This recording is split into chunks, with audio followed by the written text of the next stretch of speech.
Hey guys, ৰাতিপুৱা 4:30টাতে আজি জাগুনলৈ যাত্ৰা আৰু আহি পাই মাঘেৰিটাত অকণমান ফটো ভিডিঅ' কৰি ল'লোঁ আৰু চক ভিউ ইমান ধুনীয়া মানে চাৰিওফালে অকল প্ৰাকৃতিক পৰিৱেশেই পাহাৰ আৰু গোটেই মানে কি ক'ম আৰু প্ৰাকৃতিক পৰিৱেশটো ইমানেই ধুনীয়া আৰু ঠাণ্ডা ঠাণ্ডা একেবাৰে আৰু আহোঁতে দেউতাৰ ফেক্টৰী পালোহি আৰু দেউতাৰ ৰাস্তাতে ৰখি আছিলে আৰু এইফালে চক ফল মূলৰ গছৰ পৰা লৈ ফল ফুল মানে গোটেইখিনিয়ে ফেক্টৰীটোত আছে আৰু ইমান ধুনীয়াকৈ ৰাখিছে ফেক্টৰীটো অকণমান ভিউ দেখাইছোঁ আৰু দেউতাই সদায় কৈ থাকে মই কেনেকৈ থাকোঁ ক'ত থাকোঁ চাই যায়হি তো আজি আহি পেলাই চালোঁহি ফেক্টৰীৰ ভিতৰতো গৈ মেলি চালোঁ সকলোখিনি একদম পাহাৰ দেখি থাকে আৰু ফেক্টৰীৰ পৰা বহুত ধুনীয়া লাগিছে জেগাটো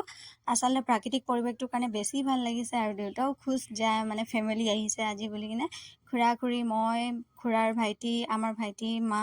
সকলোৱে গ'লোঁ আৰু ভোকো লাগিছে এতিয়া